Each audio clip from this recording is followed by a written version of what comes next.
ஆண்டவராகிய இயேசு கிறிஸ்து நாமத்தினாலே உங்கள் அனைவரையும் வாழ்த்துகிறேன். ஆண்டவராகிய இயேசு கிறிஸ்துவுக்கு நான் என்னுடைய நன்றிகளை செலுத்துகிறேன். இந்த இடத்துல ஆண்டுடைய வார்த்தையை பகிர்ந்து கொள்ள கர்த்தர் கொடுத்த கிருபைக்காக நன்றிகளை செலுத்துகிறேன். இந்த நாளில் எடுத்துக்கொண்ட ஒரு தீமை நியாயம் விசாரியும். இந்த இந்த தீமை கேட்கும் போதே ஒருத்தருடைய மனசுல என்ன தோணும்னாக்கா, அந்த பழிப்பாவத்துக்கு நியாயம் விசாரிக்க மாட்டாரா? இதுக்கு நியாயம் விசாரிக்க மாட்டாரா? ஆண்டவர் என் வாழ்க்கையில நியாயம் விசாரிக்க மாட்டாரா? ஆண்டவர் அவர்களுடைய வாழ்க்கையில நியாயம் விசாரிக்க மாட்டாரா? இப்படிதான் பல காரியங்கள் தோணும்ல. ஆனா இன்னைக்கு அதிகாரத்தை பார்க்கும் போது ரொம்ப நல்லா இருந்துச்சு. ஆண்டவர் அவருடைய வாழ்க்கையில என்னென்ன காரியங்களை அவர் மிஸ் பண்ணினாரு, எப்படி ஃபேஸ் பண்ணினாருன்னு சொல்லிட்டு இன்னைக்கு ஏத்த அந்த பாடல்களுக்காக நான் நன்றி சொல்றேன் ஆண்டவருக்கு. ஒவ்வொரு வாரமே கர்த்தர் இப்படிப்பட்ட வார்த்தைகள் மூலமாக நம்மோடு கூட பேசும்போது உண்மையாகவே அது நம்மளுக்கு சந்தோஷமாக இருக்குது. நம்ம இந்த வார்த்தைகளை கேட்கறதுக்கு முன்பாக ஆண்டவரே என்னோடு கூட பேசுங்க, எனக்காக என்ன வச்சிருக்கிறீங்க நம்ம கேட்கும் போது கண்டிப்பாக கர்த்தர் நம்மோடு கூட பேசுகிற தேவனா இருக்கிறார். இந்த நியாய விசாரியும் இந்த டாபிக்கை நான் இந்த அதிகாரங்களை நான் வாசித்து கொண்டிருக்கும் போதே எனக்குள்ள நிறைய கேள்விகள். நான் திரும்ப திரும்ப வாசிக்க ஆரம்பிச்சேன். பல முறைகள் வேதத்தை வாசித்து இருந்தும் இந்த வசனங்களை திரும்ப திரும்ப வாசிக்க ஆரம்பிச்சேன். நியாய விசாரியோ, என்னதான் ஆண்டவரை நீ கேட்கிறீர்? நியாய விசாரி சொல்லும் போது யோவான் எழுதின சுவிசேஷம் அருளுரைக்காக எடுத்துக்கொண்ட யோவான் எழுதின சுவிசேஷம் 11வது அதிகாரத்துல 47 57 வரைக்கும் பார்த்தீங்கன்னாக்கா ரொம்ப தெளிவாக இருக்கிறது. அந்த 11வது அதிகாரத்துல நம்ம பார்க்கிறோம், ஆண்டவர் அற்புதத்தை செஞ்சுட்டு வர்றார். யாரு அற்புதம் செஞ்சுட்டு வர்றார்? லாசருவே நீ வெளியே வா சொல்லிக்கிட்டு அவர் வெளியில அதை முடிச்சுட்டு வரும்போது வர வழியில பாத்தீங்கன்னாக்கா 45வது வசனத்துல கடைசி பாகம் சொல்லுகிறது, யூதர்களில் அநேகர் அவர்களிடத்தில் விசுவாசம் உள்ளவர்கள் ஆனார்கள். எப்பொழுதுமே ஆண்டவர் எங்கேயாவது ஒரு அற்புதத்தை செய்யறாருனாக்கா அந்த இடத்துல நிறைய பேர் ஆண்டவரை ஏத்துப்பாங்க, நிறைய பேர் ஆண்டவரை விசுவாசிப்பாங்க. அதுக்கப்புறம் பாத்தீங்கன்னாக்கா அவர்களில் சிலர் பரிசேயரிடத்தில் போய் இயேசு செய்தவைகளை அவர்களுக்கு அறிவித்தார்கள். அநேகர் விசுவாசம் உள்ளவர்களானார்கள். சிலர் அவரை என்ன பண்ணாங்க, அவர் செய்தவைகளை குறித்து போயிட்டு கோல் மூட்டுறாங்க. யார்கிட்ட? பரிசேயர் இடத்துல. நம்மளுடைய லாங்குவேஜ்ல சொல்லணும்னாக்கா போய் கோல் மூட்டுறாங்க. என்ன அவர் அப்படி பண்றாரு, என்ன அவர் அப்படி செய்யறாரு, என்ன வாங்கினார புடிங்கிட்டு போனாரா, என்ன செஞ்சாரு? ஒண்ணுமே செய்யலையே. அவர் என்ன பண்ணாரு? அற்புதம் தானே செஞ்சாரு. அற்புதம் செஞ்சதுக்கே போயிட்டு சிலர் என்ன பண்றாங்க, போய் கோல் மூட்டுறாங்க அவரை பத்தி. இயேசுக்கே இந்த கெதினா உங்களை என்னை யோசிச்சுக்கங்க. என்னை பத்தி எத்தனை பேர் கோல் முட்ட போறாங்க, உங்களை பத்தி எத்தனை பேர் கோல் முட்ட போறாங்க. இப்ப என்னென்ன நடக்க போது, அவங்க ஏன் இங்க முட்டி போனாங்க, அவங்க ஏன் அந்த மாதிரி ரிப்போர்ட்ட நிறைய கோல் மூட்டுறவங்க சிலர் இருக்கிறாங்க தான். ஆமென் ஆமென் அல்லேலூயா சொல்லலாம். கெட்ட வார்த்தையே கிடையாது. வெளியில போய் மற்றவங்களுடைய பெண்டிகாஸ்ட்ல போய் சொல்றீங்களே ஆமென் அல்லேலூயா, அவங்க அந்நிய பாஷை பேச பேசுறீங்களா அங்க போயிட்டு ஆமென் அல்லேலூயா. ஏன்னா ஆண்டவர் இந்த இடத்துல அற்புதம் தாங்க செஞ்சுட்டு வர்றாரு. நான் பார்த்தேன், படிச்சுக்கிட்டே இருக்கிறேன். 47 59 என்னதான் இருக்குது. அதுல பார்த்தா அற்புதம் செஞ்சுட்டு வந்த மனுஷனுக்கு அநேகர் விசுவாசித்தாங்களாம், சிலர் கோல் முட்டாங்களாம் போட்டிருக்குது. சிலர் பரிசேயரிடத்துல போய் இயேசு செய்தவர்களை அவர்களுக்கு அறிவித்தார்கள். அதை பார்க்கும் போது அது எனக்கு ரொம்ப ஆச்சரியமா இருந்தது. சோ அந்த சிலர் தான் ப்ராப்ளமேட்டிக் பீப்பிள். எல்லா இடத்துலயும் இருப்பாங்க. அந்த சிலரை நம்ம அட்ஜஸ்ட் பண்ணிக்கிட்டு தான் போகணும். அந்த சிலரை நம்ம கண்டுக்க கூடாதுதான். இப்பயாச்சும் நல்லா சிரிங்க, நம்மளுக்கு ஏத்த மாதிரி தான் பேசுறாங்களே அப்படின்ட்டு சில சிரிக்கணும்னா ஆலயத்துக்கு நிறைய பேர் அப்படி தான் உட்காரணும்னு உட்காரக்கூடாது. என்ன கண்டிப்பாக இந்த இடத்துல நான் சொல்ல விரும்புகிறேன், நம்ம இருக்கிறனாக்கா நம்மளை சுத்தி இப்படிப்பட்ட சிலர் இருப்பாங்க. இந்த சிலரை கண்டுக்காதீங்க. இன்னைக்கு ஒரு முடிவு எடுத்துட்டு போங்க. இந்த 40 நாள்ல என்னென்னவோ பேசுறீங்கல்ல, என்னென்னவோ எடுக்கிறீங்களா, மீன் கறி சாப்பிட மாட்டேன், அதை சாப்பிட மாட்டேன், இதை சாப்பிட மாட்டேன். ஆண்டவரே என்னை பத்தி கோல் மூட்டுறவங்களை, என்னை பத்தி பேசுறவங்களை, அந்த சிலரை நான் கண்டுக்க மாட்டேன். ஆமென் அல்லேலூயா ஆமென்.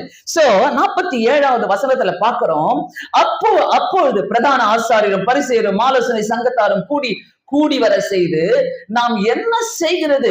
இந்த மனுஷனை அநேக அற்புதங்களை செய்கிறானே. கூட்டம் கூடி பேசுற அளவுக்கு அந்த சிலர் போயிட்டு என்ன பண்ணிட்டாங்க, நல்லா பிரெயின் வாஷ் பண்ணிட்டாங்க. செய்யறாங்களா நம்ம மத்தியில? அங்க இருக்கிறதெல்லாம் நம்ம மத்தியில இருக்கும், நம்ம சமுதாயத்துல இருக்கும், நம்ம ஆலயங்களில் இருக்கும், நம்ம வீடுகளில இருக்கும். அதனால இங்க என்ன சொல்றாங்களோ நம்ம கேட்டுக்கலாம். இந்த சிலர்லாம் இப்படிதான் இருப்பாங்க. போய் அவரை பத்தி என்னென்னவோ சொல்லி ஆலோசனை சங்கத்தார்கிட்ட சொல்லி, பிரதான ஆசாரியர்கிட்ட சொல்லி, எல்லாத்தையும் சொல்லி, இவனை விட்டா அற்புதம் செஞ்சுக்கிட்டே இருப்பானே, பயந்துட்டாங்க. அற்புதம் செய்யறதுக்கு கூட பயப்பட. கொஞ்சம் பக்தி ஆயிடுங்களேன், ஒரு பாட்டை வந்து இங்க பாடிடுங்களேன், அவ்வளவுதான், முடிஞ்சு போச்சு, உங்க ஜோலியே முடிஞ்சுச்சு. அடுத்த கிறிஸ்துமஸ்க்குலாம் நீங்க முன்னாடி வர முடியாது. நான் இந்த பத்தி சொல்ல, இந்த இடத்தை பத்தி சொல்ல, எல்லா இடத்துலயும் இதுல யூனிவர்சல் ப்ராப்ளம் இதெல்லாம் பாத்தீங்கன்னா, இந்த சிலர் கொடுக்கிற ப்ராப்ளம் பாத்தீங்கன்னா, என்ன செய்கிறது, இந்த மனுஷனை விட்டுட்டா அநேக அற்புதங்களை செய்வாங்களே. சோ அற்புதம் நடக்கிற இடத்துல கலகக்கார ஆவி இருக்குது, மறந்துடாதீங்க. எல்லா அற்புதம் செய்யற பாஸ்டர்ஸ் எல்லாம் பாத்தீங்கன்னாக்கா, ஐயோ அங்க நல்ல ஆவி இருக்கிற, அங்கதான் பயங்கரமான கலகக்கார ஆவியெல்லாம் இருக்கும். எல்லா ஆவிகளும் ஓடி வரும். கலகக்கார ஆவி எங்குமே இருக்கும். இன்னைக்கு நம்ம உணர வேண்டிய காரியம் என்ன தெரியுமா, அந்த கலகக்கார ஆவி எனக்குள்ள இருக்குதா, அந்த கலகக்கார ஆவியை நான் எனக்குள்ள வச்சிட்டு இருக்கிறேனா, நான் என்ன பண்றேன், வீட்டுக்குள்ள கலகம் பண்ணிட்டு இருக்கிறேனா, மாமனார் மாமியார் மத்தியில கலகம் பண்றேனா, இல்ல மருமக மாமியார் மத்தியில கலகம் பண்றேனா, இல்ல சர்ச்சுக்குள்ள கலகம் பண்றேனா, நான் போற சமுதாயத்துல இந்த கலகம் பண்றவங்க எல்லாம் பாத்தீங்கன்னாக்கா பின்னாடிதான் பேசுவாங்க. பாத்தீங்களா, தைரியம் இருக்காது அவங்களுக்கு, தைரியம் இருக்காது. நம்மள மாதிரி ஆட்கள்லாம் டைரக்டா பேசிட்டு போயிடுவோம் சிலர்லாம். இந்த கலகக்கார ஆவி இந்த மாதிரி சிலர்லாம் பின்னாடி போய் தான் பேசுவாங்க. ஏன்னா அவங்களுக்கு நம்ம முகத்துல வந்து முழிக்க பயம், நம்மளை பத்தி பேச பயம், ஆண்டவராகிய இயேசு கிறிஸ்துவ பத்தி பேச அவங்களுக்கு பயம். ஆமென். கரெக்டா இருக்குதா? உங்களுக்கு ஏத்த மாதிரி தான் இருக்கும், பார்த்துனே போங்க. இந்த வசனங்கள் எல்லாம் ஆண்டவர் நமக்காகவே உருவாக்கி வச்சிருக்கிறார். 48வது வசனம் பாத்தீங்கன்னாக்கா, அந்த இடத்துல நாம் இவனை இப்படி விட்டு விட்டால் எல்லாரும் இவனை விசுவாசிப்பார்கள். ஒரு வார்த்தையும் நம்ம வாசிக்கும் போது அப்படியே விட்டு போயிடுறோம்ல, அப்படித்தானே அப்படின்னு. ஆனா அவங்க பாருங்க என்ன மாதிரி பிளான் பண்றாங்க பாருங்க. ஆலோசனை சங்கம், பிரதான ஆசாரியர்கள் எல்லாரும் சேர்ந்து இவனை விட்டுட்டா அவ்வளவுதான், ஒண்ணும் முடியாது, இவன் என்ன பண்ணி எல்லாரும் விசுவாசம் ஆயிடுவாங்க. எல்லாரும் ஒருத்தர் நல்லவங்க எழுந்து பாருங்க, இந்த உலகத்துல சமுதாயத்துல ஒரு வீட்டுல ஒரு ஜெபிக்கிறவங்க எழுந்து பாருங்களேன், உங்களுக்கு தான் போராட்டம் ஜாஸ்தியா இருக்கும். உங்களுக்கு தான் ஒரு நல்லவங்க, நல்ல வார்த்தையை பேசுறவங்க, நல்ல சொல்லி கொடுக்கிறவங்க உங்க பின்னாடியில நிறைய பேர்லாம் ஒரு பெரிய கூட்டத்தார்ல வரமாட்டாங்க, என்ன நிறைய பேர்ல வரமாட்டாங்க. ஆனா நல்லதை பேசுறீங்கன்னாக்கா உங்க பின்னாடி கொஞ்சம் பேர் தான் இருப்பாங்க, மீதி எல்லாம் சிறர்லாம் என்ன பண்ணிட்டு இருக்கோம், உங்களை பத்தி கோல் மூட்டிட்டு உட்காந்துட்டு இருக்கோம், உங்களை பத்தி பிளான் பண்ணிட்டு இருக்கோம், உங்களை எங்க கவுக்கலாம், எங்க என்ன பண்ணலாம், ஏது பண்ணலாம்னு சொல்லி பிளான் பண்ணிக்கிட்டு இருப்பாங்க. அதனால எங்கன்னு அவர் எப்படி நடந்தாருன்னு சொல்லிட்டு இன்னும் நான் எண்டுக்கு வரல, அந்த எண்டு வரைக்கும் நம்ம போய் பார்க்கலாம். ஆனா இவனை விசுவாசிச்சிருவாங்களே, அப்பொழுது ரோமர் வந்து தம்முடைய சாணத்தை ஜனத்தையும் அழித்து போடுவார்களே என்றார்கள். என்ன ஒரு பயம் பாருங்க, ரோமர்கள் வந்துருவாங்களா, அழித்து போட்டுருவாங்களா, அவங்க ஸ்தானத்துமே போயிடுமா, அவங்களுடைய பிரிவிலேஜ் போயிடும், அவங்களுடைய ஸ்தானம் போயிடும், அவங்களுடைய லீடர்ஷிப் போயிடும் அப்படின்ட்டு ஒரு பயம். பிரியமானவர்களே, நீங்க வேலை செய்யற இடத்துல கூட நீங்க இப்படி இருக்கலாம், நீங்க உங்க வீடுகளில் இப்படி இருக்கலாம், ஆலயத்துல இப்படி இருக்கலாம், ஏன் நீங்களே இப்படி இருக்கலாம். அந்த சிலர்ல கூட நம்ம இருக்கிறோமா, அநேகர்ல நம்ம இருக்கிறோமா, யோசிப்போமா. அப்போது அவர்களில் ஒருவனும் ஒரு வருஷத்துக்கு பிரதான ஆசாரியனுமாகிய காய்பா என்பவன் அவர்களை நோக்கி, உங்களுக்கு ஒன்றும் தெரியாது, ஜனங்கள் எல்லாரும் கெட்டு போகாதபடிக்கு ஒரு மனுஷன் ஜனங்களுக்காக மரிப்பது நமக்கு நலமா இருக்கும் என்று நீ சிந்தியாமல் இருக்கிறீர்களே என்றான். அங்க ஒரு காய்பா வராரு, பேசுறாரு. இவர் என்ன சிலுவையில ஏறினா என்ன எல்லாருக்காக மறிக்கிறாருன்னு சொல்றாரு. அவர் உதவாங்கிட்டோம், அவர் அடிபட்டுட்டோம், அவர் ஆணிகளை போட்டுக்கிட்டோம், என்ன இப்ப அவர் போட்டமே அவரை விடுங்கல அப்படின்னு அவர் பேச, அந்த இடத்துல பாருங்க ஒரு இடத்துலயும் அந்த ஒரு இடத்துலயும் அந்த வஞ்சகமா பேசிக்கிட்டே இருக்கிறாங்க, வஞ்சகமான செல்பிஷான ஒரு அந்த வஞ்சக வார்த்தைகள் அங்க பேசிக்கிட்டே இருக்கிறாங்க. அப்படியே நம்ம திருப்பிக் கொள்வோம். யோவான் எழுதின சுவிசேஷம் 8வது அதிகாரம் நம்ம வாசிக்க கேட்ட பகுதியில, யோவான் எழுதின சுவிசேஷம் 8வது அதிகாரத்துல 46வது வசனம் பாத்தீங்கன்னாக்கா, என்னிடத்தில் பாவம் உண்டு என்று உங்களில் யார் என்னை குற்றப்படுத்தக்கூடும், நான் சத்தியத்தை சொல்லி இருக்க நீங்கள் என்னை விசுவாசிக்கிறது இல்லை. அதாவது உண்மை இருக்கிற இடத்துல நெருக்கடிகள் கண்டிப்பாக இருக்கும். உண்மை இருக்கிற இடத்துல உண்மையா வாழ்ந்து பாருங்களேன் ஆண்டவருக்காக. ஒருத்தனும் உங்களை மதிக்க மாட்டான், உங்க பின்னாடி 4 பேர் தான் இருப்பாங்க, வேற யாரும் இருக்க மாட்டாங்க. உண்மையா வாழ்ந்து பாருங்க, உண்மை பேசி பாருங்க. நிறைய பேர் நம்ம என்ன பண்றோம், மக்களை ப்ளீஸ் பண்றதுக்காக பேசுவோம், மக்களை ப்ளீஸ் பண்ணுவதற்காக நம்ம என்ன செய்வோம், ஓகே மழுப்பி விட்டுட்டு பேசுவோம். இந்த பேச்செல்லாம் ஆண்டவர் அங்க எதெல்லாம் பேசல, அவங்க வந்து பிளான் பண்ணிட்டு தான் இருக்கிறாங்க. அவங்க வந்து இவருக்கு என்ன கெடுதல் செய்யலாம், அநியாயம் செய்யலாம் அப்படிதான் பார்த்துட்டு இருக்கிறாங்களே ஒழிய கர்த்தர் எதனா பேசுறாரா, என்ன செஞ்சாருன்னு போட்டிருக்குதா. சோ அந்த இடத்துல பாத்தீங்கன்னா 49வது வசனத்துல 48ல இருந்து நம்ம பார்த்தோம், 46ல இருந்து நம்ம பார்த்தோம். 46 தேவன் உண்டானவன் தேவனுடைய வசனங்களுக்கு செவி கொடுக்கிறான், தேவனால் உண்டானவன் தேவனுடைய வசனங்களுக்கு செவி கொடுக்கிறான். நல்லா கேட்டுக்கங்க, ஆண்டவரால நம்ம உண்டா இருக்கிறோம்னாக்கா, ஆண்டவரே the purpose of my life, என்னுடைய வாழ்க்கையில நீர் என்ன நோக்கம் வச்சிருக்கிறீங்க, அந்த திட்டங்கள் என்ன, இத தெரிஞ்சவன் அமைதியா போய்கிட்டே இருப்பாங்க. வீணான வார்த்தைகளுக்கு அலப்பவே மாட்டாங்க, பேசவே மாட்டாங்க, எதுவும் சொல்லிக்கவே மாட்டாங்க, தலையாட்டிக்கிட்டு போய்கிட்டே இருப்பாங்க. அநியாயம் நியாயம் இந்த உலகத்துல நம்ம இதை ஃபேஸ் பண்ணி வாழ்ந்துதான் ஆகணும், வேற வழியே கிடையாது. என்ன இப்படி அநியாயம் செய்யறாங்களே, இப்படி என்ன அட்டூழியம் செய்யறாங்களே, அட்டூழியம் செய்கிறவங்களும் அநியாயம் செய்கிறவங்களும் நம்ம கண்ணால பார்த்துட்டு இருக்கிறோம். ஒரே ஒரு கேள்வி கேட்கிறேன், அநியாயம் செய்கிறவங்க, அட்டூழியம் செய்கிறவங்க, அவங்க ஹிஸ்டரிய பாத்துக்கிறீங்களா? அவங்களுடைய வரலாறை பார்த்திருக்கிறீங்களா? அவங்களுடைய குடும்பங்களை பார்த்திருக்கிறீங்களா? நான் நடுங்கி போயிருக்கிறேன் சிலருடைய குடும்பங்களை பார்த்துட்டு. பாலிடிக்ஸ் பண்ணுவாங்க, அரசியல் பண்ணுவாங்க, வீட்டுக்குள்ள டிவோர்ஸ் நடக்கும். அரசியல் பண்ணுவாங்க, வீட்டுக்குள்ள வியாதியில படுத்துட்டு இருப்பாங்க, பயங்கரமா இழுத்து போட்டு அடிப்பாங்க, போதகர்களை அடிப்பாங்க, ஊழியக்காரர்களை அடிப்பாங்க. பார்த்தா கை காலு விழுந்துட்டு நடக்க முடியாம நடந்துட்டு இருப்பாங்க. பேத்தட்டிக், பயங்கர வேதனையா இருக்கும். தயவு செய்து சொல்றேன், ஒரு வாழ்க்கைங்க, ஒரு வாழ்க்கை. அந்த சிலரா மட்டும் நம்ம மாறிடக்கூடாது, அந்த சிலரா மட்டும் இருந்துடக்கூடாது. நம்மளுடைய வாழ்க்கையில இருந்தா எல்லாரும் விசுவாசிக்கிட்டோமே ஆண்டவரை, எல்லாரும் விசுவாசிக்கிட்டோமே ஆண்டவரை, என்னென்ன பண்ணிக்கிட்டோமே. என்னுடைய ஊழிய பாதையில நான் கத்துக்கொண்ட ஒரு பெரிய ஒரு காரியம் என்னன்னாக்கா, பொறுமையா போ. உன்னை துக்கப்படுத்துறாங்களா, பொறுமையா போ. உன்னை நேசிக்கலையா, பொறுமையா போ. உன்னை அடிக்கிறாங்களா, பொறுமையா போ. நான் 17 வயசுல மிஷினரியா வட இந்தியாவுக்கு நான் போயிட்டேன். வட இந்தியால மிஷினரியா ஹிந்தி எல்லாம் கத்துக்கிட்டு அங்க நான் மிஷினரியா இருந்தேன். அப்படிப்பட்ட ஒரு ஆர்வம் எனக்கு. டிஎல்சி லூதரன் சர்ச்சில் தான் நான் என்னை ஒப்பு கொடுத்தேன். அங்க எமில் ஜெபசிங் அண்ணன் அங்க வந்திருந்தப்போ அந்த கூட்டத்துல நான் என்னை ஒப்பு கொடுத்து நான் மிஷினரியா கடந்து சென்றப்போ அங்க போய் ஹிந்தி எல்லாம் படிச்சுட்டு, ஹிந்தி மீடியம் பைபிள் காலேஜ்ல சேர்ந்து படிச்சுட்டு ஆண்டவருக்காக உழைக்க ஆரம்பிச்சோம். கல்லடிலாம் வாங்கியிருக்கிறோம் நாங்க.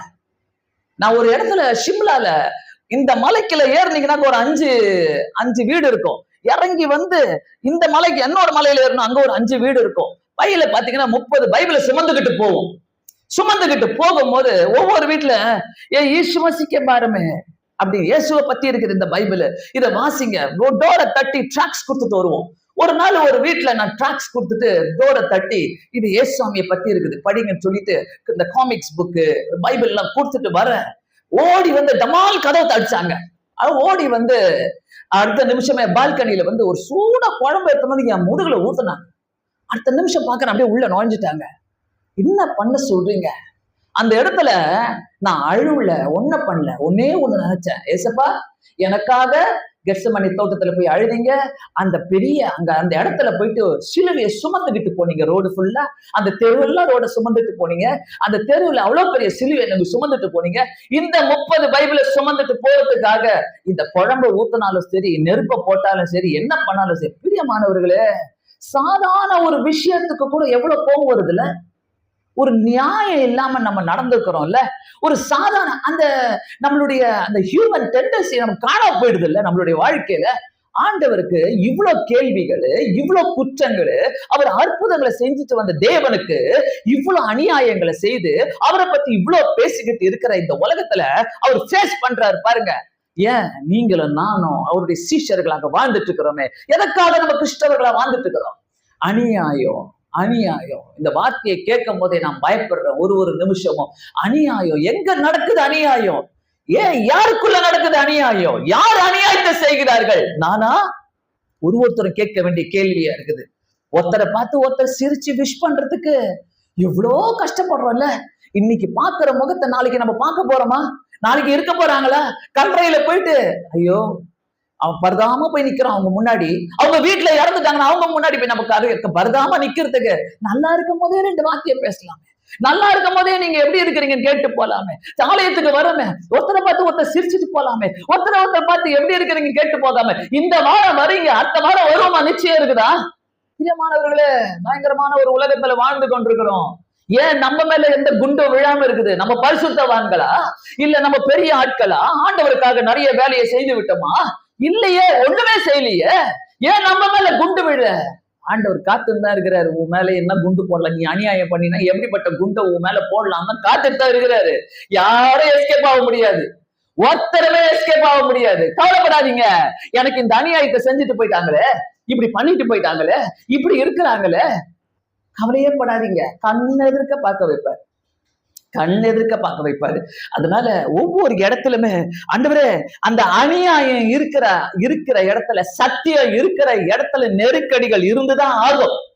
49வது வசனத்துல, அதற்கு இயேசு, நான் பிசாசு பிடித்தவனும் அல்ல, நான் என் பிதாவை கனம் பண்ணுகிறவர், நீங்கள் என்னை கனவீன பண்ணுகிறீர்கள். நிறைய நேரத்துல ஆண்டவர் என்ன சொல்றாரு, நான் என் பிதாவை கனம் பண்றேன், நீங்க என்ன கனவீன பண்ணுகிறீர்கள். எப்படி நம்ம கனவீனம் பண்றோம் ஆண்டவரை?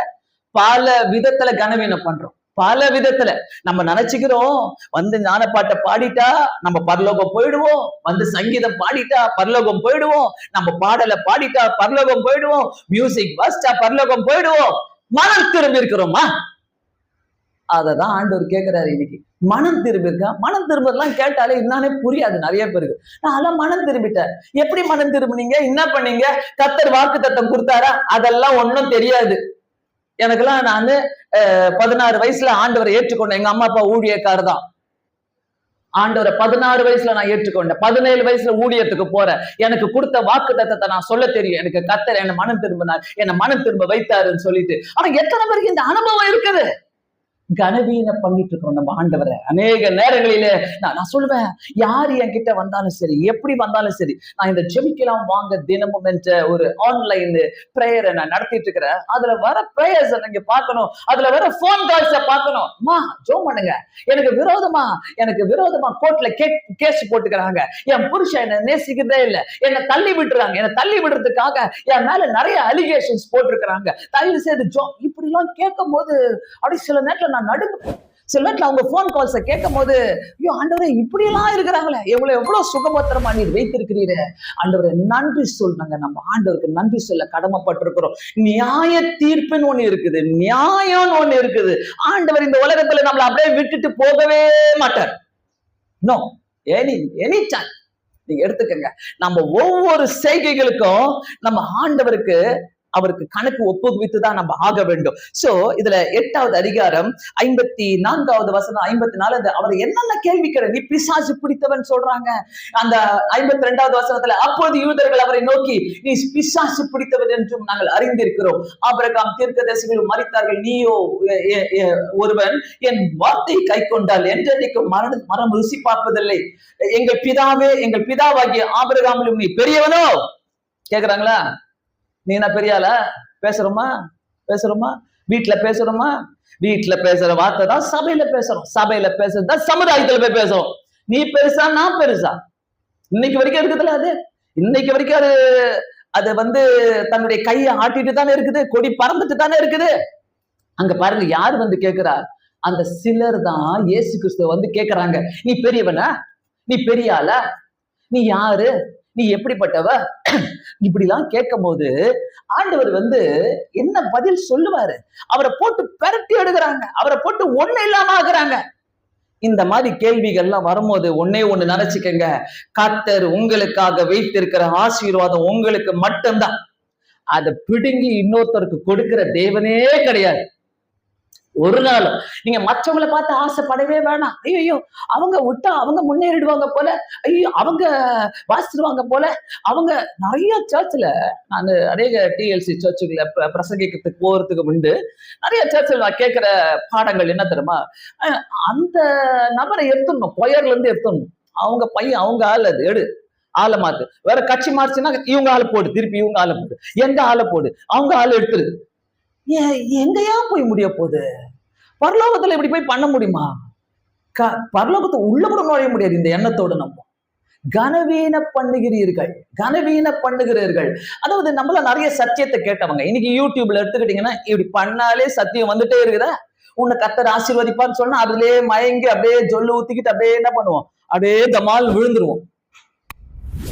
இந்த 4 மாவடி போவாங்க பாருங்க, எதுக்கு போறீங்க? எத்தனை பேருக்கு போறீங்கன்னு தெரியாது.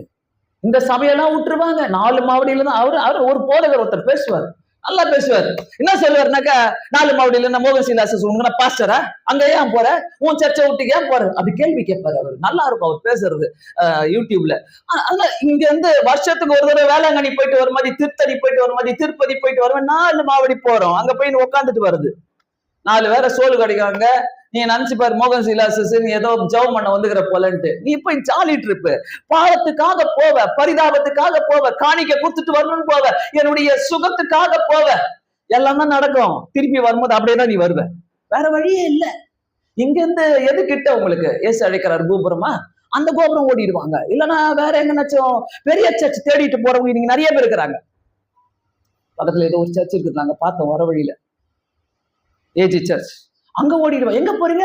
பெரிய சர்ச்சுக்கு போறோம். நிறைய பேருக்கு என்ன இது பெரிய சர்ச், என்ன அது கேட்கற, எங்க இருந்து வந்த நீ, எங்க இருந்து போன, அந்த சிலர்ல நீ இருக்கிறப்ப, அந்த சிலர்ல கனவீனப்படுத்துறப்ப, ஆவி இல்ல, உன் ஆவியை நீ வீட்லயே வர வச்சுக்கோன்ற. நானு வீட்டுல உட்காரு, ஜபம் பண்ணு. நீ அழுது கண்ணீர் விட்டு ஒவ்வொரு நாளும் ஜபம் பண்ணும் போது கர்த்தர் உன்னை எடுத்து உபயோகப்படுத்துவாரு. நீ பல இடத்துக்கு ஓடணும்னு அவசியமே கிடையாது.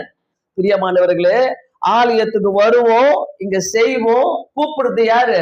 ஒரு பெந்தகோஸ்தே பாஸ்டர் வந்து அவர் 4 வார்த்தை அந்நிய பாஷையில பேசிட்டு போயிட்டாருன்னா, அப்பா வீட்டுல இருக்கிற பிரச்சனை எல்லாம் போயிடுச்சுதா சாமி. இல்ல இல்ல இல்ல இல்ல, அதெல்லாம் போய் நீ நம்பாத. அவர் வந்து சொல்லுவார், எலுமிச்சம்பழத்தை உருட்டி விட்டு அவரே சொல்லுவார், அங்க பாரு எலுமிச்சம்பழம் உங்க வீட்டுல வந்திருக்குது, தாயம் கட்டி வச்சுக்கிறாங்க பாரு, எல்லாம் சொல்லிட்டு தான் போவாங்க. கள்ள போதகங்கள் இந்த நாட்களில அதிகம். அந்த சிலர்ல ஆண்டவரை நம்ம கனவீனப்படுத்தி கொண்டு இருக்கிறோமா? நம்ம ஒழுங்கா ஜெபம் பண்ணாலே போதுங்க, ஆண்டவர் நம்ம கீழே இருக்கிறாரு. அதே மாதிரி பாத்தீங்கன்னாக்கா, இன்னைக்கு காலையில வாசித்த சங்கீத பாகத்துல கூட ரொம்ப ஒரு அழகான ஒரு வசனத்தை அந்த ஆண்டவரே நியாயம் விசாரியும் தேவனே, நீர் என் நியாயத்தை விசாரித்து பக்தி இல்லாத ஜனங்களோடு எனக்காக வழக்காடி. பக்தி இல்லாத ஜனங்க தான் இதெல்லாம் பண்ணுவாங்க. யார் பண்ணுவா? நம்மளுக்கு அநியாயம் பண்றது எல்லாம் யாரு? அதுக்குள்ள ஒரு பக்தி இருக்காது. பக்தினா என்னய்யா? பக்தின்னா என்ன? ஞாயிற்றுக்கிழமை ஆலயத்துக்கு வர்றது மட்டும் பக்தி கிடையாது. தனிப்பட்ட வாழ்க்கையில டெய்லி ஆண்டவருக்கு கொடுக்கிற நேரத்தை நீங்க கொடுத்து பாருங்க, எந்த பிரச்சனையும் உங்க வீட்டுக்குள்ள வராது. வந்தாலும் அந்த பிரச்சனை உங்களை பார்த்துதான் ஓடிடும். தயவு செய்து சொல்ற, இந்த அநியாயம் செய்யறதோ, அநியாயமான காரியங்களை செய்யறதோ, நியாயம் இல்லாத காரியங்களை செய்யறதோ, அடாவடித்தனம் பண்றதோ, மற்றவங்களுக்கு கெடுதல் செய்யறதோ, அந்த கெடுதல் நம்மளுடைய வாழ்க்கையில உண்டாகும். மறக்காதீங்க, எதை விதைக்கிறாயோ. ஆமா, கண்டிப்பாக அப்படிப்பட்ட வசனங்கள்லாம் நம்ம படிக்கும் போது நமக்குள்ள இதெல்லாம் உண்மைங்க, உண்மை. ரோட்ல உட்காந்துப்பாங்க பாருங்க, கிளி ஜோசியம் சொல்லிட்டு, அவங்களெல்லாம் நம்பிக்கிட்டு போயிட்டு என்ன பண்ணுவாங்க, கார்ல இறங்கி ஒரு ஆள் என்ன பண்றாரு, கையை காட்டிட்டு இருக்கிறான். அட பாவி, படிச்ச ஆளு, அந்த பொம்பளை உனக்கு என்ன சொல்ல போகுது? எலியும் கிளியும் புடிச்சியும் உனக்கு அது காடு எடுத்து கொடுக்க போது, அந்த காடுல இருக்கிறத நீ நம்புறிய, என்ன மரமண்டியா இருப்பியோ நீ அப்படின்ட்டு யோசிக்க வேண்டியதா இருக்குது. இன்னைக்கு அந்த கிளி ஜோசியனக்கா நம்மளுக்கு வந்துருவாங்க, வெள்ளையும் ஜொல்லையும் போட்டுக்கிட்டு உனக்கு கிளி ஜோசியம் சொல்றதுக்கு வீட்டுக்கு கூப்பிடுவீங்க, காணிக்கை கொடுக்குறது. அவங்கள ஐயா ஏதாவது தெரிஞ்சதா? நிறைய நேரங்களில் இந்த ஜெபிக்கலாம் வாங்க, இந்த சேனல்ல நான் நடத்தும் போது போன் பண்ணுவாங்க, இதுக்குதான் ஜெபம் பண்ணிக்கங்கம்மா, இந்த காரியமா ஆண்டவர்கிட்ட கேட்டு சொல்லுங்கம்மா. நான் ஜெபம் பண்ணிக்கிறேன்னு சொல்லுவேன். அடுத்த நாள் போன் வரும், ஆண்டவர் எதனா காட்டினாரா? உங்களுக்காகவே எதையும் காட்டலமான்னு சொல்லுவேன். அது என்ன ஆண்டவர் காட்டினாரா? அவர்னா டியூப்லைட் போட்டு எனக்குன்னு ஸ்பெஷல்ல காட்ட, உனக்கே காட்டுவாரு. உனக்கே இந்த மாதிரி கேஸ் எல்லாம் இங்க இருப்பீங்க கூட, கண்டிப்பா நிச்சயமா 1-2 இருக்கும். போன் பண்ணி, ஐயா இவர்கிட்ட இல்ல வேற ஒரு ஐயா கிட்ட, ஐயா இந்த மாதிரி பிரச்சனையா இருக்குது ஐயா, இந்த ஐயாவுக்கு சொன்னீங்கன்னா ஓடி வந்து ஜாப் பண்ணுவார். அட்லீஸ்ட் வேற ஐயாங்க, அம்மா ஒரு வரமா ரெடி பண்ணி வைமா, அவள்தான். நீ என்ன பண்ணுவ? அதுக்குள்ள கவர்லாம் காசை போடுவ, வைப்ப. ஐயா வராரு, எதையோ பெரிய வார்த்தையத்தின் வராரு. அவர் என்ன சொல்லிட்டு போவாரு? ஆண்டவர் சொன்னார் சொல்லிட்டு போவாரு? இல்ல, அவர் ஏதோ சொல்லிட்டு போயிட்டு காணிக்க வாங்கிட்டு போவாரு. ஆனா அவர் பின்னாடி நீ ஓடுவீங்க பாருங்க. அதை நினைச்சுக்கிங்க பிரியமானவர்களே. அந்த அநியாயத்தையும் நம்ம செஞ்சுக்கிட்டு இன்னைக்கும் நம்ம உட்கார்ந்துட்டு இருக்கிறோம். எந்தெந்த வீடுகளில உண்மையான ஜபங்கள் இருக்கிறதோ, வேத வாசிப்பு இருக்கிறதோ, எந்தெந்த வீடுகளில குடும்ப ஜபம் இருக்கிறதோ, அந்த வீடெல்லாம் சூப்பரா போயிட்டே இருக்கும். என்னுடைய தகப்பனாரும் தாயும் சென்ட்ரல் கவர்மெண்ட்ல 2 பேருமே ஆபீசர்ஸ். 2 பேருமே ஆபீஸ் போவாங்க. காலையில 2 பேரும் முட்டி போட்டு ஜோம் பண்ணிட்டு ஆபீஸ் போவாங்க. திருப்பி 1 மணிக்கு வருவாங்க. திருப்பி முட்டி போட்டு ஜெபம் பண்ணிட்டு சாப்பிட போவாங்க, திருப்பி முட்டி போட்டு ஜெபம் பண்ணிட்டு ஆபீஸுக்கு போவாங்க, திருப்பி 5 மணிக்கு வருவாங்க, ஜெபம் பண்ணுவாங்க 2 பேரும். அவங்க 2 பேரும் அப்புறம் அப்பா ஊழியத்துக்கு கிளம்பி போயிடுவாரு. அதுக்கப்புறம் 10 மணிக்கு குடும்ப ஜெபம் நடக்கும். அது 70 வசனம் இருந்தாலும் வீட்டுல கண்டிப்பா முட்டி போட்டு எல்லாரும் ஜெபம் பண்ணிட்டு ஒன்னாதான் சாப்பிடணும். இன்னைக்கு எத்தனை குடும்பம் இதை செய்யறோம்? இன்னைக்கு கொல்லிக்கட்டை, செல்போன், 4 பேர் உட்காந்தா 4 பேரும் நோண்டிக்கினே ஓடு. இந்த விரலுக்கு என்னதான் ரெஸ்ட் கிடைக்குமோ தெரியல, எப்படி ரெஸ்ட் கிடைக்கும் தெரியல இந்த விரலுக்கு. ஆனா நான் பெரிய ஆளு, நீ பெரியவனா, நான் பெரியவனா, இப்படி ஓடிட்டே இருக்கும், ஓடிக்கிட்டே இருக்கும், ஓடிக்கிட்டே இருக்கும். அதாவது லைஃப்ல எது நல்லது அதை நான் ஏத்துக்கொள்றேன், எது கெட்டது எனக்கு வேணாம். நான் சொல்றேன், செல்போன் வந்து உங்களை டாமினேட் பண்ண விடாதீங்க, உங்களை டாமினேட் பண்ணக்கூடாது. நீங்க செல்போனை டாமினேட் பண்ணுங்க. சோ தட் நான் எந்த அளவுக்கு அதை எடுத்துக்கணும், அந்த எந்த அளவுக்கு இன்னைக்கு பாத்தீங்கன்னா மறதி வரத்துக்கு காரணம் பிகாஸ் ஆஃப் யுவர் செல்போன். சாப்பிட மறந்துடுறாங்க, தூங்க மறந்துடுறாங்க, வைஃப்ட பேச மறந்துடுறாங்க.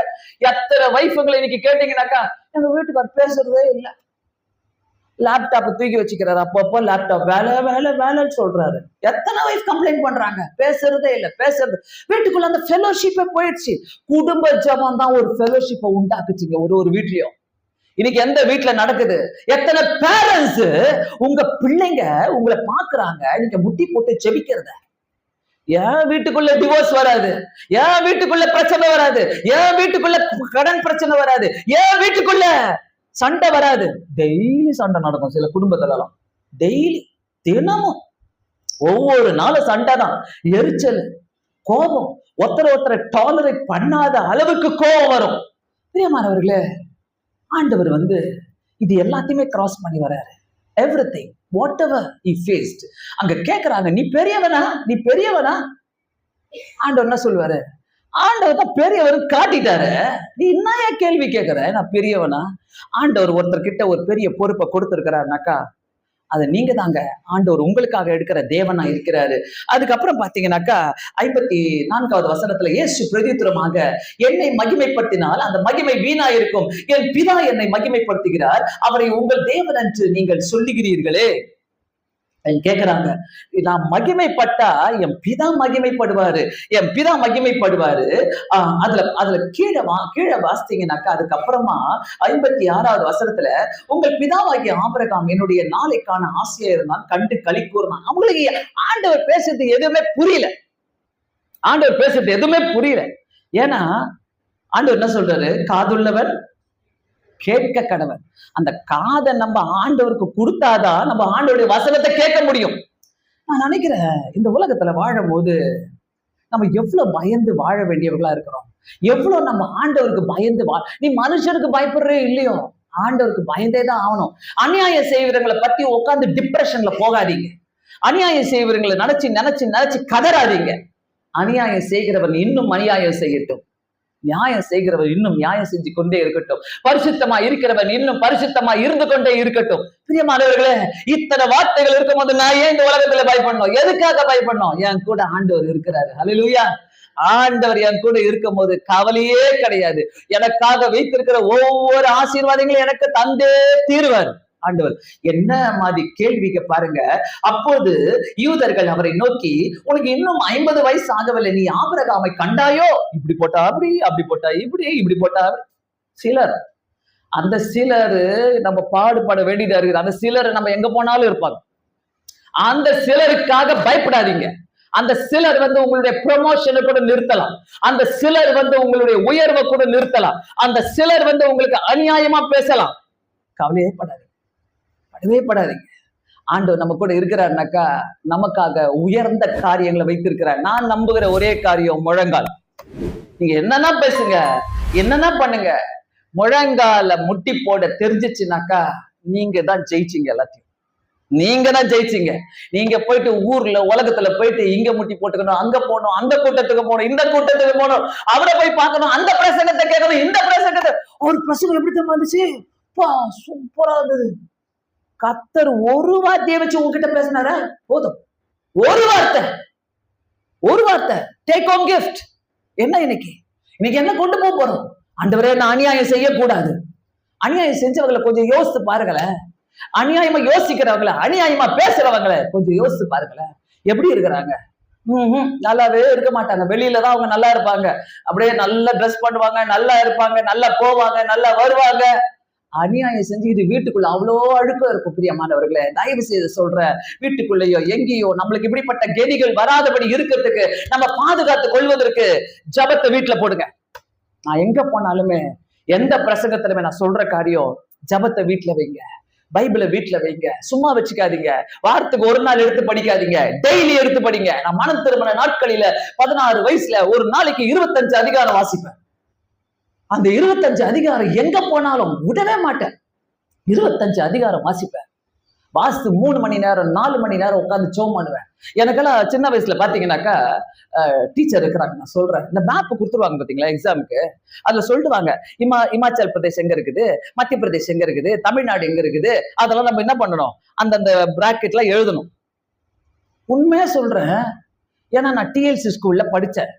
எங்க மாமா தான் டீச்சரு, எங்க அத்தை தான் டீச்சரு, எங்க இன்னொரு அத்தை தான் டீச்சரு. அதனால என்ன பண்றது, பேப்பரை வாங்கி குடுத்துருவாங்க, காப்பி அடிக்க சொல்லிடுவாங்க, எழுதி அவங்களே. அப்படிதான் போலன்னு நினைச்சுக்கிட்டேன் நான். 3rd standard 4th standard படிக்கும் போது அப்படிதான் போல எக்ஸாம்னா நினைச்சுக்கிட்டேன் நான். சோ இந்த மேப் எழுத சொல்லும் போது நான் என்ன பண்ணுவேன், மத்திய பிரதேஷ் எங்க எழுதணும், நல்ல கேரளால போய் எழுதுவேன்.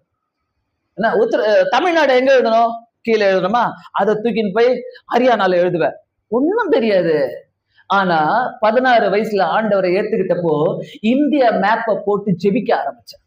இந்தியா மேப் போட்டு முட்டி போட்டு ஜெபம் பண்ணுவேன். நிறைய நேரங்களில கண்ணை திறந்து பார்ப்பேன். என்னுடைய ஒரு சொட்டு தண்ணீரை ஒரு ஸ்டேட்ல இருக்கும்.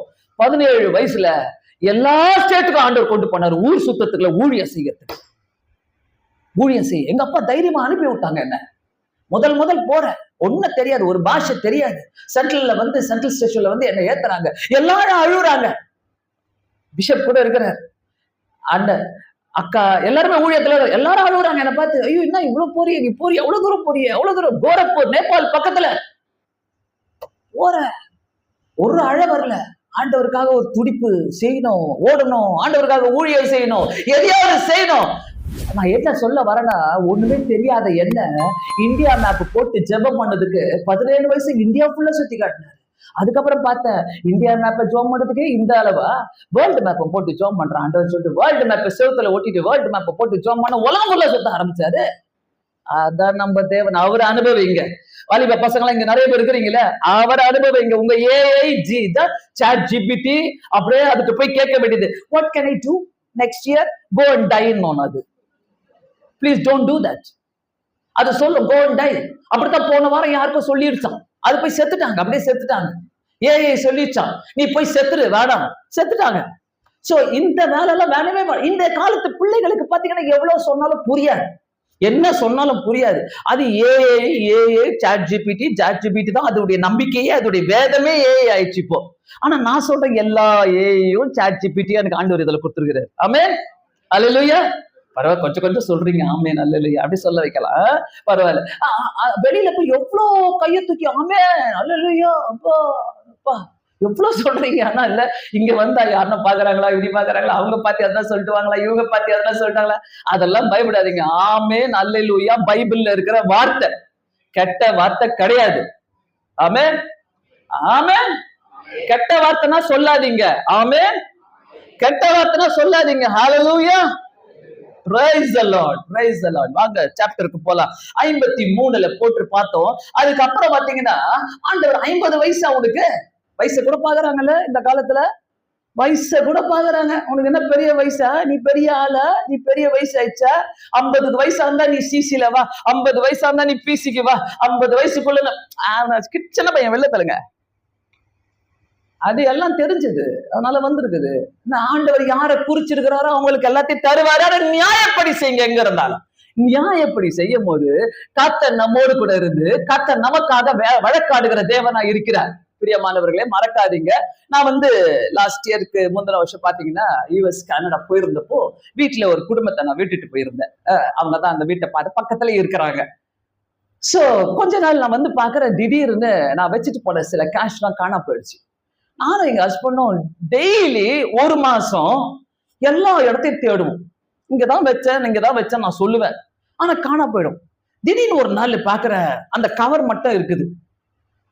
சோ சில சில கவர்லாம் பாத்தீங்கன்னாக்கா, நாங்க திருமணி அங்க செங்கல்பட்டுல டிஎல்சி அங்க அங்க இருக்கிற அந்த கிராமத்துக்கே நாங்க அடாப்ட் பண்ணி அங்க விதவைகளுக்கு ஒரு 65-70 விதைகளுக்கு நாங்க ரைஸ் அந்த இதெல்லாம் கொடுக்கிற காசெல்லாம் நான் சேர்த்து வச்சிருந்தோம். அதெல்லாம் எல்லாமே காணோம். பார்த்த ஆண்டவர் ஜெபிக்க ஆரம்பிச்சேன். ஆண்டவரே, இதுக்கு மேல நான் சும்மா இருக்க மாட்டேன், எனக்கு காட்டுங்க, எனக்கு காட்டுங்க. பார்த்தா இந்த கவர் எனக்கு கிடைச்சிச்சு. அப்புறம் எங்க வீட்டுல இருந்த அந்த பையன் என்ன பண்ணா, அவன் போனை விட்டுட்டு போயிட்டான். அவன் எக்ஸாம் எழுத போயிருக்கிறான். ஸோ அந்த போனை விட்டுட்டு போனவன் அந்த போன் என்னாச்சு, லாக்ல போட்டுக்கிறான். அந்த போனு திடீர்னு ரிங் ஆச்சு. நான் உட்காந்துட்டு பார்த்துன்னு இருக்கிறேன், என்ன ரிங் ஆகுது. அவ்வளவுதான், எடுத்து செக் பண்ணா எல்லா விஷயமும் கொஞ்சம் கொஞ்சமா வெளியில வருது. சரி, பிக் ஸ்டோரி ஷார்ட். அது என்ன பண்ணேன், எல்லாத்தையும் கேட்க ஆரம்பிச்சேன், என்கொயரி பண்ண ஆரம்பிச்சேன். எல்லாரும் சொன்னாங்க, போலீஸ் ஸ்டேஷன் கூட்டிட்டு போங்க, எப்படியாச்சும் அவனை போலீஸ் ஸ்டேஷன் கூட்டிட்டு போயிட்டு அந்த குடும்பத்தையே நம்ம கூப்பு கொடுக்கலாம் அப்படின்ட்டு. எவ்வளோ என்ன ப்ரெஷர் கொடுத்தாங்க போலீஸ் ஸ்டேஷன் கூட்டிட்டு போறதுக்காக. அவனுடைய வாழ்க்கையை பார்த்து நான் வேணாம், படிப்பு கெட்டுடும், ஆண்டவர் மன்னிச்சிடுவாரு, விட்டுருங்க, நான் மன்னிக்கிறேன் சொல்லிட்டு நான் விட்டுட்டேன், மன்னிச்சுட்டு விட்டுட்டேன். ஆனா அவங்க வெளியில போயிட்டு என்னை பத்தி அவங்க பேசாத வார்த்தை கிடையாது, என்னை பத்தி திட்டாத வார்த்தை கிடையாது, என்னை பத்தி கலகம் மூட்டி எனக்கு பேரை கெட்டு போய் வச்சாங்க. என்னென்னமோ பேசினாங்க, பயங்கரமா பேசினாங்க. ஒரு நாள் அவங்க வீட்டுக்குள்ள பயங்கர சண்டை நடக்குது, அவங்க கணவருக்கும் மனைவிக்கும். அப்போ அந்த அவங்க கணவர் சொல்றாரு, நீ பாஸ்டர் வீட்டுல காசு திருட்டுனல, வா போலீஸை கூட்டிட்டு வந்துக்கிற, வா சொல்லு. அப்போ அந்த பொம்பளை அந்த லேடி கத்துறாங்க, அவளை கீழே இறக்க சொல்லுங்க, கீழே வர சொல்லுங்க. என் காதுல அதெல்லாம் கேக்குது. உள்ள இருந்துகிட்டு நான் வெறும் ஜெபம் பண்றேன், ஆண்டவரே நான் பேச மாட்டேன், நான் வெளியில போக மாட்டேன், நான் பிடிச்சி கொடுக்கவும் மாட்டேன், நான் எதையும் பேச மாட்டேன், எனக்காக நீங்க நியாயம் விசாரிக்கிறவரை இருக்கிறாரு. நிறைய நடந்திருக்குது இது மாதிரி காரியங்கள். ஆனா இந்த ஒரு இஷ்யூவை நான் சொல்றேன். கொஞ்ச நாள்ல பாக்குற ஒரே வாரத்துல குடும்பமே செதறி போச்சு, குடும்பமே செதறி போச்சு. இன்னைக்கு வரைக்கும் அவங்க ஒன்னா சேரல. நானே அவங்க ஹஸ்பண்டை கூப்பிட்டு, வா நம்ம போய் கூட்டிட்டு வரலாம், உங்க பிள்ளைகளையும் உங்க மனைவியில கூட்டிட்டு வரலாம் வான்னு சொல்லி நான் கூப்பிட்டேன். இல்லக்கா வேணாக்கா, உனக்கு துரோகம் செஞ்சுட்டாங்கல்ல, வானாக்கா, அவங்க வேணாக்கா அப்படின்ட்டு போயிட்டாங்க. கர்த்தர் நியாயம். பைபிள்ல ஏசாயா 41 அதிகாரத்துல, உன்னோடு கூட போராடிகளை தேடியும் காணாது இருப்பாய். ஆமே, கெட்ட வார்த்தை இல்லைங்க. ஆமே, உன்னோடு கூட போராடிகளை தேடியும் காணாது. யார் யாரு அநியாயம் செஞ்சாங்களோ யோசிச்சு பாருங்க, பேக் சைட் போய் பாருங்க, அமைதியா நில்லுங்க. கர்த்தர் நமக்காக வாதாடி நியாயம் செய்கிற தேவனா இருக்கிற நம்ம ஒரு நாளும் நம்மளை கைவிட மாட்டாரு. உங்க கையில இது இருக்குதா, இந்த பட்டயம் இருக்குதா உங்க கையில, இது போதும். இந்த பட்டயம் ஒண்ணு, முழங்கால் ஜபம் ஒண்ணு, நீங்க எல்லாத்தையும் ஜெயிப்பீங்க. எங்க வேணா ஜெயிப்பீங்க, எப்படி வேணா ஜெயிப்பீங்க.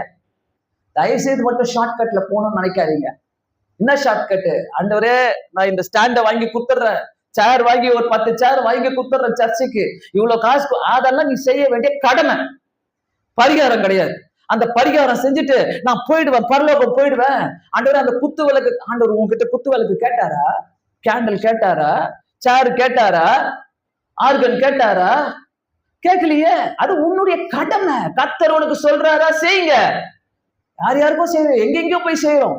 இந்து டெம்பிள்களை பாருங்களேன், எப்படி கட்டி வச்சிருக்கிறாங்க. சில கோயில்களை பார்க்கும் போது எப்படி இவங்க இப்படி கட்டுறாங்க, அதுவும் ரோட்ல அந்த டேர்னிங்ல பிடிச்சி வச்சுப்பாங்க இடத்த. ஏன்னா அந்த சைடும் ஜாஸ்தி கிடைக்கும், இந்த சைடும் ஜாஸ்தி கிடைக்கும், ரெண்டு சைடு ரெண்டு தெருவுக்கு ஏற்ற மாதிரி பிடிச்சி நம்ம பிடிக்க முடியும், அது மாதிரி பிடிக்க முடியாது. அவங்க எல்லாம் பாருங்க தைரியமா செய்யறாங்க. நம்ம கூட தேவன் இருக்கிறாருங்க. இதோட பெருசா கர்த்தர் இந்த ஆலயங்களை கட்டி எழுப்புகிற தேவனாய் இருக்கிறார். நம்மோடு கூட இருக்கிற பெரியவர். நம்மள வெட்கப்படுத்தவே மாட்டாரு ஒரு நாளும். கடைசியா அடுத்தது பாருங்க, அந்த வசனம் சொல்லி முடிச்ச உடனே 58வது வசனத்துல, ஆபிரகாம் உண்டாகிறதுக்கு முன்னமே நான் இருக்கிறேன் என்று மெய்யாகவே மெய்யாகவே உங்களுக்கு சொல்லுகிறேன் என்றார். அதுதானே இயேசு. ஆண்டவர்ட்ட, நீ ஆபிரகாமா, ஆபிரகாமுக்கு பெரியவனா எல்லாம் கேட்ட பிறகு, ஆபிரகாம் வரத்துக்கு முன்னாடியே நான் இருக்கிறேன். எவ்வளவு இரிட்டேட்டிங்கா இருக்கும்ல அந்த வார்த்தை சொல்லும் போது. அவங்களுக்கு எல்லாம் எப்படி இரிட்டேட்டிங்கா இருக்கும்ல. இவன் நம்ம இப்படி எல்லாம் மடக்கி போட்டு கேட்டா கூட, இவன் ஆபிரகாம் வரத்துக்கு முன்னாடி இருக்கிறேன்னு சொல்றாரு. இவரு என்ன ஆளா இருப்பாரு, எவ்வளவு என்ன நெக்கலா இருக்குதா, நம்மள தான் அப்படிதான் கேட்போம், நெக்கலா இருக்குதான் நம்ம கேட்போம். அப்படி கிடையாது. ஆண்டவர் தைரியமா பேசுறாரு. உண்மை உண்மைதாங்க, உண்மை என்னைக்குமே நிலைன்னு இருக்கும். ஆமே, ஒரு உண்மைக்காக நில்லுங்க, ஒரு உண்மைக்காக நில்லுங்க. பரவாயில்ல, 1000 பேர் உங்களை கல்லெறிட்டோம், உண்மைக்காக நில்லுங்க. நீங்க தான் ஜெயிப்பீங்க, எல்லா இடத்துலயும் நீங்க தான் ஜெயிப்பீங்க. அடுத்தது பாருங்க, அப்போது அவர் மேல் கல் எறியும்படி கல்களை எடுத்துக்கொண்டார்கள். இயேசு மறைந்து அவர்கள் நடுவே கடந்து தேவாலயத்தை விட்டு போனார். அல்லேலூயா. எனக்கு இங்க ரொம்ப பிடிச்சது என்னன்னாக்கா, கர்த்தர் எடுத்த டிசிஷன், இயேசு எடுத்த டிசிஷன் தி பெஸ்ட் டிசிஷன். அவ்வளவு பேசினாங்க, அவ்வளவு கேள்வி கேட்கறாங்க, அந்த இடத்துல எல்லாம் அவர் போல. அடுத்தது அவனுங்களால தாங்க முடியாம கல்ல எடுத்துக்கிட்டானுங்க கையில. கடைசியில என்னது எடுப்பாங்க? அவனுக்கு கிட்ட இருக்கிற பட்டியத்தை எடுப்பானுங்க, கல்ல எடுப்பானுங்க, கத்தி எடுப்பானுங்க, துப்பாக்கி எடுப்பானுங்க, எல்லாத்தையும் எடுப்பானுங்க. பயப்படாதீங்க. அந்த இடத்தை விட்டு இயேசு போனாரா இல்லையா? ஏன் நீங்க போக கூடாது? அப்படியே நின்று நான் பார்க்க வேண்டியது. அடுத்தது என்னதான் நடக்குதுன்னு பார்க்கலாமே, எப்படி நடக்குதுன்னு பார்க்கலாமே, இவர் எங்க போயிடுறாருன்னு இப்படிதான் நம்ம உட்காந்து கதை கேட்கறது இல்ல. எல்லாரும் கல்ல இடுப்பு மேல கையை வச்சுக்கிட்டு எல்லாத்தையும் பாக்குறது, என்ன நடக்குதுன்னு பார்க்கலாம், அவர் எப்படி தப்பிச்சு வர்றாருன்னு பார்க்கலாம். இயேசுவ தேவாலயம் அங்க வீட்டை விட்டு போனாரு, அந்த கூடாரத்தை விட்டு போனாரு சொல்லியிருந்தா கூட நான் அமைதியா இருந்திருப்பேன். இந்த இடத்துல இயேசு கடந்து அவர்கள் நடுவே கடந்து தேவாலயத்தை விட்டு போனாரு. தேவாலயத்துல சண்டை போடக்கூடாது, அநியாயம் பண்ணக்கூடாது, வீட்டுலயும் அநியாயம் பண்ணக்கூடாது, சண்டை போடக்கூடாது. அவங்க நடுவுல வந்துதான் போனாரு, சைட்ல எல்லாம் வந்து போல, ஒளிஞ்சுகிட்டு எல்லாம் போல, நடுவுல வந்து தேவாலயத்தை விட்டு கடந்து போனார். Be bold, be bold. தைரியமா நில்லுங்க ஆண்டவருக்காக. எங்க இருந்தாலும், நான் என்னுடைய வாழ்க்கையில நான் 45 years நான் ஊழியத்துல இருக்கிறேன். ஒரு நாளும் ஆண்டவரை விட்டு நான் விலகி போனதே கிடையாது. 16 வயசுல ஆண்டவரை ஏற்றுக்கொண்ட ஒரு நாள் ஆண்டவரை விட்டு விலகி போனதே கிடையாது. ஒரு நாள் இந்த வேதத்தை நான் வாசிக்காம இருந்ததே கிடையாது. ஒரு நாள் முழங்கால் போடாம இருந்ததே கிடையாது. நோ, அதுக்கெல்லாம் நான் அகெயின்ஸ்ட். ஜெபிக்காதவங்க கூட என் கூட்டணியை நான் வச்சுக்கவே முடியாது. ஆண்டவர் நம்மோடு கூட இருக்கிறாருங்க. நம்ம ஆண்டவருக்கு தேவைங்க, இயேசுக்கு நம்ம தேவைங்க, நிறைய பேருக்கு நம்ம தேவைங்க. ஆண்டவருடைய கையா காலா, ஆண்டவரே உங்களுடைய சீஷரா நான் போனோம், அநியாயம் செஞ்சு நம்ம என்னத்தை வாரி கட்டிட்டு போக போறோம். ஒரு சின்ன ஸ்டோரியை மட்டும் சொல்லிட்டு நான் முடிக்கிறேன். ஒரு வெளிநாட்டுல ஒரு அம்மா வந்தாங்க. அவங்க வந்த போது அவங்களுக்கு ரொம்ப ஆசை என்னன்னாக்கா, எப்படியாவது கவர்மெண்ட் கிட்ட போயிட்டு ஒரு கிரவுண்டை வாங்கி ஒரு ஆர்ஃபனேஜ் கட்டணும்னு சொல்லிட்டு ஆசைப்பட்டாங்க. போய் அடிக்கடி அந்த கவர்மெண்ட் ஆபீசர்ஸ் கிட்ட நிப்பாங்க, அங்க அனுப்பி விட்டுருவாங்க. அந்த அம்மாவை பார்த்து, அவங்க ஒரு விதவியா இருந்தாங்க, அனுப்பி விட்டுருவாங்க. போ அப்புறமா பேசுறோம், அப்புறமா தரோம். ஒரு நாள் ரொம்ப தொந்தரவு பண்ணி இந்த அம்மா போய் கேட்டப்போ, ஒரு பயங்கரமான காடு மாதிரி இருந்த இடம், ஃபுல்லா அங்க பாறைகள் இருக்குது, அந்த பாறையா இருக்குது. அந்த பாறையா இருக்கிற இடத்த, இந்த இடத்துல நீ ஆர்ஃபனேஜ் கட்டிக்கோன்ட்டு ஃப்ரீயா அந்த அம்மாவுக்கு கொடுத்துட்டாங்க. அந்த அம்மா அதை வாங்கிக்கிட்டு அந்த இடத்துல போயிட்டு, ஆண்டவரே இந்த இவ்வளவு கற்பாரியா இருக்குது, இந்த இடத்த போய் கொடுத்துருக்குறாங்களே, நான் எப்படி ஆண்டவரே இங்க போயிட்டு நான் ஆர்ஃபனேஜை கட்ட முடியும்? என்கிட்டயே காசு இல்லை ஆண்டவரே, நான் எப்படி ஆண்டவரே இந்த பாறையை எடுக்கிறதுக்கு அந்த லேண்டை வாங்குற அளவுக்கு அந்த காசை நான் போட்டாதான் அந்த பாறையை நான் எடுக்க முடியும் ஆண்டவரே, எப்படி ஆண்டவரே சொல்லிட்டு என்ன தெரியுமா பண்ணாங்க? அந்த இடத்துல போயிட்டு ஜெபிக்க ஆரம்பிச்சாங்க. அந்த பாறையை தொட்டு ஜெபிக்க ஆரம்பிச்சாங்க. ஏசுப்பா, நீங்க விசுவாசித்தால் நீ ஒரு மலையை கூட நகர்ந்து போக முடியும்னு சொல்லியிருக்கிறீங்களே, அதனால நான் இந்த கற்பாறையெல்லாம் நான் தொட்டு ஜெபிக்கிறேன், என்னால ஒண்ணுமே பண்ண முடியாது, இந்த மாதிரி லேண்ட் எனக்கு கொடுத்துட்டாங்க ஆண்டவரே, நான் எப்படி பண்ணுவேன் ஆண்டவரே, எனக்கு தெரியல ஆண்டவரே என்று சொல்லி அவங்க ஜெபிக்க ஆரம்பிச்சப்போ, ஒரு நாள் ரொம்ப சோர்வோடு ஜெபம் பண்ணிட்டு வீட்டுக்கு வராங்களாம். ஒருத்தர் வந்து அடுத்த நாள் அந்த லேண்டு கிட்ட நிக்கிறாரு. என்னன்னாக்கா, மா நாங்க ஒரு இயற்கை துறைமுகத்தை நாங்க கட்டுறோம், எங்களுக்கு வந்து இந்த மாதிரி பாறாங்கல் தேவைப்படுது, அதனால இந்த பாறாங்கல்லாம், இந்த பாறையெல்லாம் உடைச்சி நாங்க கம்ப்ளீட்டா நாங்க எடுத்துக்கிறோம், அது மட்டும் இல்ல உங்களுக்கு ஆர்ஃபனேஜா நாங்க கட்டி கொடுத்துறோம், உங்களுக்கு ஆர்ஃபனேஜா நாங்க கட்டி கொடுத்துறோம். அந்த அம்மா வீட்டுக்கு வந்து அழுவுறதா, குதிக்கிறதா, சிரிக்கிறதா, என்ன பண்றதுன்னே தெரியல. அநியாயம் செய்யும் போது நிலைச்சு நிக்க மாட்டோம், நியாயத்தோடு போகும்போது, நியாயத்துக்காக நிற்கும் போது, நியாயத்துலதான் இருப்பேன் ஆண்டவரை நிற்கும் போது, ஆண்டவருக்காக தான் நிற்பேன்னு சொல்லி இருக்கும் போது கர்த்தர் நம்மளுடைய ஒவ்வொரு கண்ணீரையும் பார்க்கிறாரு.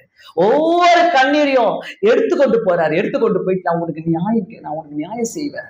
அந்த அம்மாக்கு எல்லாமே கிடைச்சது. பிரியமானவர்களே, இன்னைக்கு யாராவது இந்த தேவையோடு வந்திருக்கிறீங்கன்னாக்கா, அநியாயம் பண்றவங்க என் லேண்ட எடுத்துக்கிட்டாங்க, என் சொத்தை பிரிச்சுக்கிட்டாங்க, எனக்கு பணம் தரலாமங்க, என் பணத்தை அவங்க அபகரிச்சுட்டாங்க, எனக்கு எதுவுமே செய்ய மாட்டாங்க அப்படின்ட்டு யாராவது இருக்கிறீங்கன்னாக்கா, உங்க வீட்டுல நியாயம் நடக்க மாட்டுது.